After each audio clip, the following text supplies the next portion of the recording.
नमस्ते बच्चों, किशोरी क्लासेस में आपका स्वागत है। मैं शिप्रा श्रीवास्तव आज आपको पढ़ाने जा रही हूँ व्याकरण संबोध कक्षा 4 और पाठ भी 4। पाठ का नाम है वाक्य।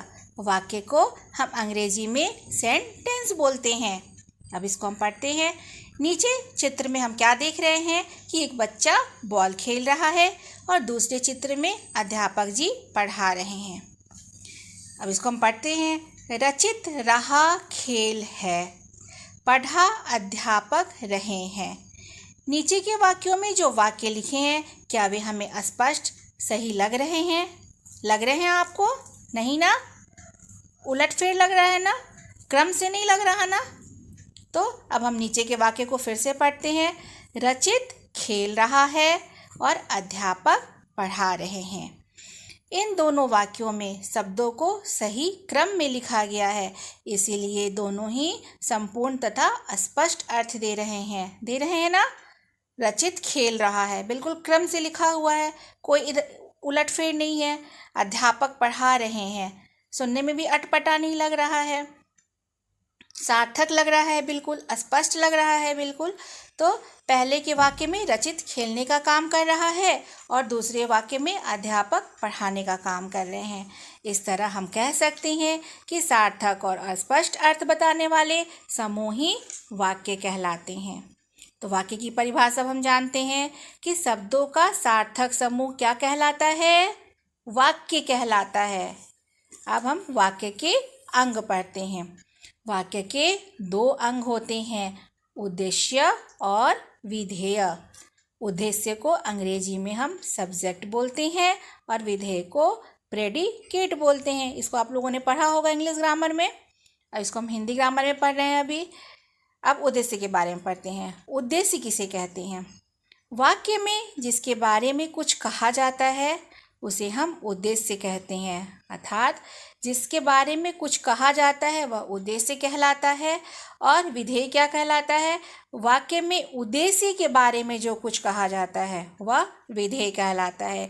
एक बार मैं फिर से पढ़ती हूँ, ध्यान से सुनिएगा आप लोग इसको, कि वाक्य में जिसके बारे में कुछ कहा जाता है उसे हम उद्देश्य कहते हैं और वाक्य में उद्देश्य के बारे में जो कुछ कहा जाता है वह विधेय कहलाता है। समझ में आ गई बेटा आप लोगों को? अब हम पढ़ते हैं, नीचे दिए गए वाक्यों को पढ़ते हैं। यहाँ हम चित्र देख रहे हैं कि साक्षर क्या कर रहा है? खाना खा रहा है।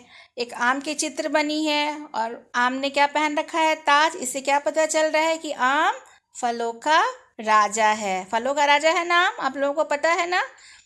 तो अब इसको हम लोग पढ़ते हैं। साक्षर खाना खा रहा है, तो साक्षर क्या हो गया? उद्देश्य हो गया। और खाना खा रहा है विधेय हो गया। आम उद्देश्य हो गया और फलों का राजा है विधेय हो गया। अब नीचे के चित्र में देखते हैं, एक लड़की है, वो क्या कर रही है? नाच रही है। उसका नाम क्या है? नविका। नविका नाच रही है, तो नविका उद्देश्य हो गई और नाच रही है विधेय हो गया। फिर नेताजी भाषण दे रहे हैं। दिख रहा है ना आपको चित्र में कि नेताजी खड़े होकर भाषण दे रहे हैं, तो उसमें नेताजी उद्देश्य हो गए और भाषण दे रहे हैं, ये क्या हो गया? विधेय हो गया। अब इसको मैं आपको समझाती हूँ। उपयुक्त वाक्यों में साक्षर, आम, नविका तथा नेताजी क्या हैं? उद्देश्य हैं। क्यों उद्देश्य हैं? क्योंकि इनके बारे में कुछ कहा जा रहा है और उनके बारे में जो कुछ कहा जा रहा है वह विधेय कहला रहा है। जैसे खाना खा रहा है, फलों का राजा है, नाच रही है, भाषण दे रहे हैं, तो ये क्या हो गए? विधेय हो गए। आप लोगों को इतनी समझ में आ गई बात? अब हम यह भी जानते हैं, रचना के अनुसार वाक्य 3 प्रकार के होते हैं। रचना के अनुसार वाक्य कितने प्रकार के होते हैं? 3 प्रकार के होते हैं। सरल वाक्य, संयुक्त वाक्य और मिश्रित वाक्य। अब इसके बारे में हम अगली कक्षा में पढ़ेंगे, क्योंकि अभी हम लोग 4th में है। 5th में इसका ज़्यादा मतलब विस्तृत जानकारी मिलेगी इसकी हमें। अब जैसा कि हम लोग पाठ के अंत में हमने क्या जाना, तो हमने यह जाना कि शब्दों का सार्थक समूह वाक्य कहलाता है। वाक्य के 2 अंग होते हैं, उद्देश्य व विधेय। जिसके बारे में कुछ कहा जाता है उसे हम उद्देश्य कहते हैं और उद्देश्य के बारे में जो कुछ कहा जाता है उसे हम विधेय कहते हैं।